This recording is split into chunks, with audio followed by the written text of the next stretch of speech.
Donc, en bout de ligne, si toutes les assurances ne fonctionnent pas, puis il y a un problème, vous n'êtes pas remboursé, tout ça, est-ce qu'il existe quelque chose qui peut aider le citoyen, le voyageur? Moi, j'ai entendu qu'il y a un fonds d'indemnisation. Alors, on va y aller tout de suite en abordant notre quatrième sujet, qui est le fonds d'indemnisation des clients des agents de voyage. Et conformément à ce qu'on fait à chaque semaine, on invite un étudiant pour venir nous expliquer un sujet qui est en relation avec notre sujet de notre podcast. Et cette semaine, notre invité, c'est Thomas Guillemette, qui est étudiant en droit à l'Université d'Ottawa. Bonjour Thomas, ça va bien? Oui, ça va bien, merci. Et toi, Maître Mongeon? Oui, ça va très, très bien. Thomas est un étudiant en droit à l'Université d'Ottawa. C'est un ami de mon fils. On a joué au hockey. Fait que je connais Thomas, je pense, depuis qu'il a 6 ans. Fait que ça me fait chaud au cœur de le voir maintenant dans le même métier et prendre la relève. Et il est extrêmement, extrêmement, extrêmement gentil et serviable et très connaissant aussi. Alors, Thomas, comment ça va? Ça va bien, ça va bien. Merci de me recevoir. Ça me fait un grand plaisir de pouvoir venir parler du Fonds d'indemnisation des clients des agences de voyage, ou le FICAV qu'on appelle, si on prend les acronymes. Donc, je vais lancer la petite présentation. Je vais y Je aller t'écoute. un peu sur la création du FICAV, son fonctionnement, sa couverture, puis je vais effleurer un peu comment le FICAV s'applique aujourd'hui dans la situation pandémique. Puis je vais essayer d'aller de façon chronologique. Donc, le FICAV, initialement, ça part vraiment de loin, ça part des événements du 11 septembre 2001. On voit que le volume d'affaires de l'industrie du voyage connaît une forte baisse. Puis au Québec, il y a plusieurs agences de voyage qui ferment leurs portes ou qui font faillite. Puis si on remonte à cette époque-là, il y avait un mécanisme de protection financière qui était en place, qui prévoyait un certain cautionnement collectif des agents de voyage. Mais comme vous pouvez imaginer, il y a eu ce mécanisme-là a été mis à rude épreuve par plusieurs agences qui fermaient. Donc, le gouvernement en place, en collaboration avec le milieu des agences de voyage, pour donner suite à la situation, la pression médiatique qui se passait à l'époque, a décidé de mettre sur place avec la loi sur les agents de voyage. Dans le fond, le gouvernement libéral du premier ministre Charest a décidé de créer un nouveau fonds qui s'appelle le FICAV, le Fonds d'indemnisation des clients des agents de voyage. Donc, ce fonds-là était assigné à l'Office de la protection du consommateur, soit l'OPC qu'on appelle, pour gestionner les demandes qui rentraient. Initialement, le programme couvrait quoi? Il couvrait des situations comme, admettons, votre agence de voyage avec laquelle vous faites affaire ferme tout simplement ses portes ou vous, le consommateur, vous n'avez pas reçu le service de transport, d'hébergement ou tout autre service que vous aviez payé, ou même encore si le consommateur se retrouve dans une situation nécessitant un départ immédiat ou un rapatriement au Canada. Donc, c'était ce genre de situation-là qui était couvert. En 2017, on va voir des nouvelles dispositions, un agrandissement de la couverture qui va arriver avec une modification de la loi. Donc, par exemple, le fonds va indemniser des consommateurs qui ne seraient pas en mesure de se prévaloir d'un service en raison d'un pépin affectant un autre service. Je m'explique. Par exemple, le retard d'un vol qui empêcherait un voyageur d'être présent au départ de sa croisière pourrait être couvert par le FICAV. Également, comment on fait pour pouvoir bénéficier du FICAV? Il est impératif, nous, en tant que consommateurs, de faire affaire avec un conseiller de voyage qui détient un certificat émis par l'OPC. Donc, je m'explique. Hypothétiquement, si je prends une situation dans l'actualité, si vous étiez dans le vol de retour de Tulum, qui a fait manchette dans l'actualité, James William Allen n'avait pas de certificat dans le fond de l'OPC, donc vous n'aurez pas pu faire une réclamation au FICAV en lien avec l'annulation de votre vol de retour. Donc, également, vous devez comprendre que si vous faites affaire directement avec un transporteur, avec Air Transat, Air Canada, vous ne pouvez pas être couvert par le FICAV si votre billet d'avion est suspendu, révoqué, peu importe. Puis également, à noter que si vous obtenez un remboursement de la part d'un tiers, soit votre assureur, votre émetteur de carte de crédit, eh bien, vous ne pouvez pas nécessairement non plus, vous ne pouvez pas en fait recevoir de l'argent de ce fonds-là, étant donné que vous avez déjà reçu un remboursement de votre carte. Donc, comment ça fonctionne pour la réclamation? Il y a deux façons qui se passent habituellement. Vous pouvez communiquer avec votre agence de voyage directement qui, lui, peut s'assurer de faire les démarches auprès de l'OPC en soumettant factures, preuves reçues. Donc, c'est important de les garder. Vous pouvez faire directement votre réclamation auprès de l'OPC. Habituellement, dans un délai pré-COVID, ça prend de 3 à 6 mois habituellement pour recevoir un remboursement. Ça, c'est pré-COVID. C'est Donc, ça. on s'attend qu'avec l'afflux de demandes qui a émergé après la fermeture des frontières, ce délai-là, on peut s'imaginer qu'il a agrandi. Puis, le gouvernement, comment ce fonds-là il est financé exactement? Donc, initialement, quand vous payez votre fonds de voyage, il y a une taxe, je ne sais pas si c'est le bon que j'utilise, mais il y a une fraction qui est prélevée sur le montant qui va directement au FICAV. Donc, par exemple, puis c'est ce montant équivaut à 0,1 % de votre montant que vous a coûté votre voyage. Donc, si on fait un ratio, si votre voyage vous a coûté 1 000 $, vous allez payer 1 $ au FICAV. Donc, depuis sa création jusqu'au 31 mars 2019, le fonds avait versé plus de 37,4 millions de dollars à plus de 53 000 voyageurs, soit environ une moyenne de 2,3 millions de dollars par année aux voyageurs. Et ce petit dollar-là, admettons, ce petit 0,1 % là, avec le temps, en 2014, on estimait que l'OPC estimait que le fonds disposait de plus de 110 millions de dollars dans le fonds qui pouvaient être distribués, dans le fond, aux voyageurs hypothéqués.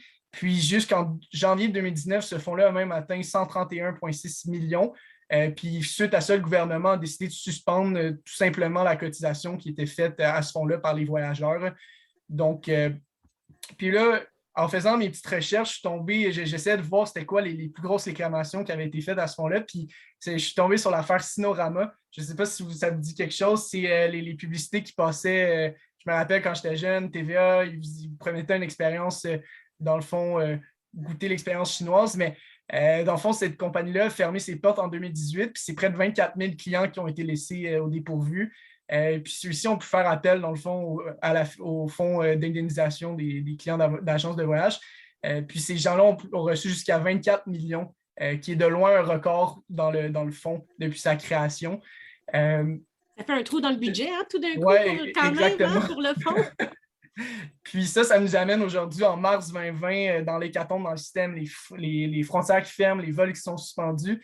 Donc, vous pouvez imaginer qu'il y a un afflux massif de demandes au FICAV et à l'OPC. Puis, c'est ça, la gestion des dossiers est gelée. Avec l'afflux, étant donné que les critères du fonds n'étaient pas adaptés pour la situation pandémique, avec les critères pour soumissionner au fonds, ils ont décidé de suspendre la gestion de ces dossiers-là. Donc, par exemple, quand je dis que les critères n'étaient pas adaptés, c'est qu'admettons, un voyageur était forcé de prolonger son séjour dans une croisière, dans un complexe touristique, par exemple, en raison d'une quarantaine, ben, il n'aurait pas pu être indemnisé pour les frais supplémentaires que si son fournisseur a fait défaut de fournir le service payé. Donc, le vote de retour, par exemple, n'aurait pas pu être couvert avec le FICAV. Donc, le gouvernement se met à voir comment le fonds pourrait être réformé pour pouvoir indemniser ces gens-là qui ont malheureusement pas pu bénéficier de celui-ci. Puis, ce qui m'amène en décembre 2020, M. Perrier va pouvoir peut-être en rajouter à ce niveau-là, mais il y a une demande d'action collective qui a été déposée contre l'OPC, puis le FICAV en lien avec les demandes qui n'étaient pas traitées pour les remboursements aux consommateurs. Donc, on réclamait, en plus d'accélérer les dossiers, on réclamait un 250 $ à titre de troubles et d'inconvénients pour chacun des voyageurs. Donc, la demande est encore en cours. Il n'y a pas de décision qui a été rendue là, mais c'est une demande qui a été faite formulée en décembre 2020. Donc, bref, retournons à nos moutons, on est en juin 2021 maintenant. L'OPC estimait qu'il y avait plus de 35 000 voyageurs qui avaient déposé une demande au FICAV pour recevoir des remboursements rétroactivement en mars 2020. C'est quand même assez majeur. Donc, comme vous le savez, l'aviation, le transport, c'est un domaine de juridiction qui est fédéral. M. Perrier en a glissé un mot tantôt, mais il y avait des négociations qui se passaient entre le gouvernement Trudeau et les transporteurs aériens. Puis le gouvernement du Québec attendait de se placer, de voir les négociations, qu'est-ce qui allait découler de ça. Puis comme il a glissé, il y a eu un sauvetage financier qui a été fait du gouvernement fédéral en lien avec les transporteurs aériens comme Air Canada, Air Transat, en échange de remboursement des compagnies aux voyageurs qui étaient hypothéqués dans ces situations-là. Mais exactement pourquoi le fonds, le FICAV, ne pouvait pas... Il était bloqué en mars 2020, c'est que le fonds, il y a une disposition dans la loi qui créait ce fonds-là qui bloquait à 60 % la taille de remboursement qui pouvait être fait par année, de la taille du fonds. Donc, avec l'afflux des demandes, les 35 000 demandes, on dépassait ce 60 % là. Donc, l'OPC avait gelé, ne pouvait pas distribuer l'entièreté des montants étant donné que le 60 % était dépassé. Donc, le gouvernement, qu'est-ce qu'il est venu faire? C'est qu'en automne dernier, il est venu monter ce seuil-là à 75 %, ce qui lui a permis dans le fond, de venir adapter, de venir compenser tous les voyageurs qui avaient fait des demandes. Donc, Est-ce c'est que en tu sais septembre. si le Oui. 75 il est temporaire ou ça va être comme ça dorénavant? Ou... Dans le fond, ça a été. Je pense, si je ne m'abuse pas, peut-être M. Perrier peut venir compléter à ce niveau-là, mais le 75 semblait présent pas de façon permanente. OK. Je pense que ça a été pris par un décret. Donc, un décret Oui, exactement. par pétition, je ne suis pas un spécialiste de la politique du droit là, pour ces aspects-là, mais ça a comme une connotation temporaire. Mais d'ailleurs, il y a une disposition dans la loi qui prévoit que le gouvernement, ou en fait l'Office de la protection du consommateur, qui gère le fonds du FICAV, peut demander du financement pour pallier un manque de fonds. Je vois que Thomas, pardon, tu hoches la tête en signe positif, donc tu as fait tes devoirs, donc oui, il y a cet aspect-là. Donc, il y a assez d'argent, selon nous, là, pour... en fait, il y a des possibilités qui permettent au FICAV de rembourser les gens. Et puis d'ailleurs, je prends le temps d'expliquer un petit peu le dossier. C'est le dossier Lamoureux contre l'Office de la protection du consommateur pour l'histoire du FICAV. C'est que nous, on estime que le délai entre le dépôt des demandes de remboursement et les remboursements effectifs, c'est trop long. On prend l'exemple d'un assureur qui doit quand même agir avec diligence dans ce dossier-là. Ici, c'est la même chose. Le fonds d'aide, c'est comme un peu, le fonds d'indemnisation, c'est comme une assurance et c'est trop long. Et on pense, en fait, ils ont leur propre raison d'attendre. Est-ce qu'il y a d'autres remboursements qui ont été faits par des tiers? On peut penser à des assurances. Hein? On peut penser à la carte de crédit. On peut penser à une assurance collective qui peuvent rembourser. Est-ce que c'est ça qui motive le fonds d'indemnisation? On ne peut pas le savoir, mais toujours est-il que nous, on estime que c'est trop long. C'est quand même, encore une fois, des sommes importantes. 5 000, 10 000, 40 000, encore une fois, je me répète, ça mérite des intérêts. Si jamais il y a remboursement, ben, ça mérite ses intérêts, en plus du capital si ça n'a pas encore été remboursé. Si je peux me permettre une intervention, des fois, on se demande une bonne raison pourquoi est-ce qu'on devrait prendre une assurance voyage. Ben, les gens qui voyageaient là, en 2020 là, puis qui avaient de l'assurance voyage, ils ont été remboursés. Là. Je veux vous dire, ils n'attendent pas après leurs sous, alors que ceux qui n'en avaient pas du tout, ben, ils attendent après le CAV. Fait que le délai est beaucoup plus long. Là. Fait qu'à un moment donné, tu te dis, OK, je serais peut-être mieux de prendre une assurance individuelle puis d'avoir mes sous, même si le délai a été quand même assez long en 2020, on va se dire les vraies choses. Là. Tous les dossiers sont rentrés en même temps. Tout le monde voulait être payé. Puis, c'était comme... Personne n'avait vu venir, là, puis les délais ont été beaucoup plus longs pour rembourser les consommateurs, mais au moins, ils l'ont déjà eu, leur remboursement. Vous l'avez dit, Mme Michaud, personne n'avait vu venir. Puis, comme en septembre 2001, personne n'avait vu venir.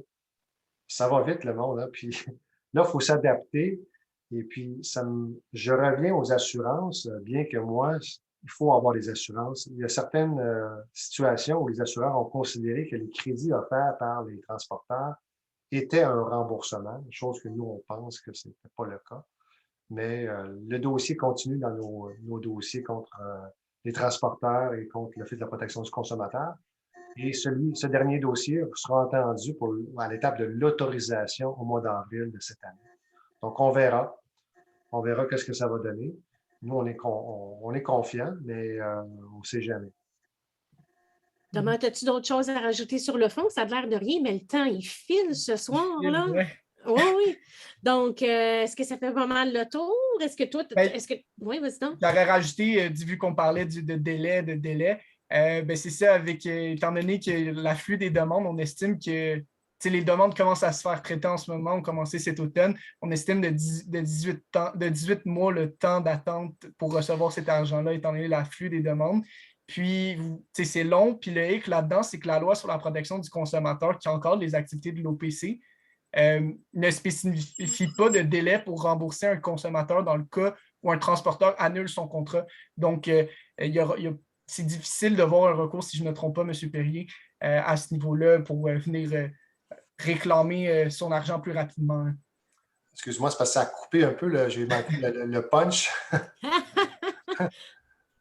C'était au niveau, dans le fond, il y a une disposition dans la loi sur la protection du consommateur où on spécifie qu'il n'y a pas de délai pour rembourser un consommateur dans le cas où un transporteur qui annule.